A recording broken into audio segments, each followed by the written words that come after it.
یہ کھلونا نما کار اپنی نوعیت کا ایک عجوبہ ہے جو نہ صرف پاکستان کی پہلی ہائیبرڈ گاڑی ہے بلکہ طلباء کی بنائی جانے والی اپنی طرز کی ایشیا کی پہلی کار۔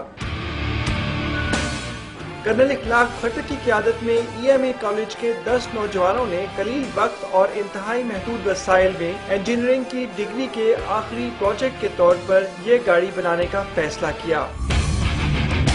2010 میں ہم پاکستان کی سب سے پہلی گیسولین ہائیبرڈ وہیکل بنا کر ملیشیا لے کے گئے پاکستان کو ریپرزینٹ کرنے، اور اس نے سارے کے سارے کوالیفائنگ راؤنڈز کلیئر کیے۔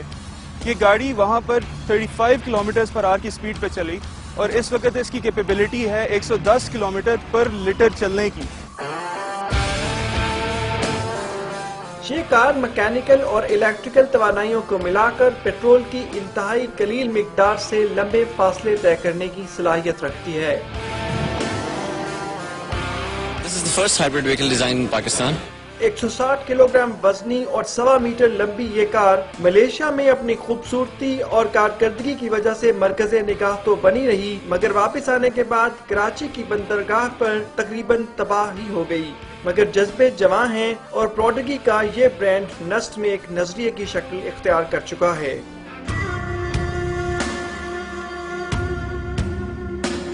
دو پروٹوٹائپس، ایک پروڈیجی کا نیکسٹ ورژن دیورم 2 پریپیئر کر رہے ہیں، اور ہم امید کرتے ہیں گورنمنٹ اور پرائیویٹ سیکٹر میں ٹیکنالوجیکلی بھی اور مالی طور پہ بھی فنڈ کرے۔ ہائیبرڈ ٹیکنالوجی کو پاکستان میں چند ہی لوگ جانتے ہیں، لیکن اس کے نام دیورم کی تاریخ سے شاید ہی کوئی واقف ہو۔ دیورم 60 کی دہائی میں ترکی میں ایک جرنیل کے کہنے پر 3 ماہ میں تیار کی گئی، مگر یہ سڑکوں پر تو نہ آ سکی لیکن پاکستان کے ان نوجوانوں کے دلوں کو ضرور گرما گئی جو اس برانڈ کی اس کار کو پاکستان کی سڑکوں پہ لا کر تیل کی بچت بھی کرنا چاہتے ہیں اور ملک کو ایک نئی طرح کی کاروں سے روشناس بھی کرانا چاہتے ہیں۔ ترکی میں دیورم کے 2 پروٹوٹائپ بنائے گئے، مگر گاڑیاں بنانے والی غیر ملکی کمپنیوں کی لابی کی مضبوطی کی وجہ سے دیورم صنعتی بنیادوں پر تیار ہو کر ترکی کی سڑکوں پر نہ آ سکی۔ انشاءاللہ 2011 میں ملیشیا میں دیورم 2 ہم بنا کے لے کے جائیں گے اور اس کی کیپیبلٹی مور دین 300 کلومیٹرز ہوگی پر لیٹر آف فیول۔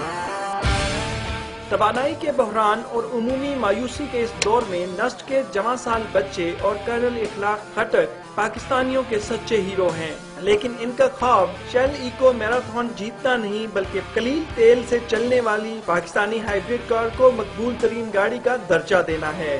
اس کار کو تکنیکی طور پر مزید بہتر بنانے اور سڑکوں پر لانے کے لیے صرف ان کے جذبے اور شب بیداری ہی درکار نہیں۔ اگر ہم نے پچھلی بار اس کی فائبر گلاس کی باڈی بنائی ہے تو اس بار ہم اس کو کاربن فائبر کی باڈی بنانا چاہ رہے ہیں which is way too expensive۔ اگر ہمیں کاربن فائبر کی باڈی لگانی ہے تو ہمیں کوئی فائنینشیل سپورٹ ہوگی تو ہم وہ کام کر سکتے ہیں۔ اسی طرح سپر کیپیسٹرز ہم امپروو کرنا چاہ رہے ہیں، موٹرز ہم تھریش ہولڈ وولٹیج بہت زیادہ لیتی ہیں، وہ امپروومنٹ چاہ رہے ہیں اس میں ہو جائے۔ پاکستان نہ صرف ہر سال لاکھوں پیٹرول اور گیس پر چلنے والی گاڑیاں درآمد کرتا ہے بلکہ اربوں ڈالر دوسرے ممالک سے پیٹرول خریدنے میں بھی خرچ کیے جاتے ہیں۔ آئندہ برسوں میں CNG کی متوقع کمی کے باعث دیورم 2 ایسی ہائیبرڈ کاریں بنانا پاکستان کی معیشت، وقار اور ماحول سب کے لیے فائدے کا سودا ہوگا۔ پروگرام آج کا عمران خان کے ساتھ کے لیے نوید احمد، کیمرامین شبیر احمد کے ہمراہ، جیو نیوز، راولپنڈی۔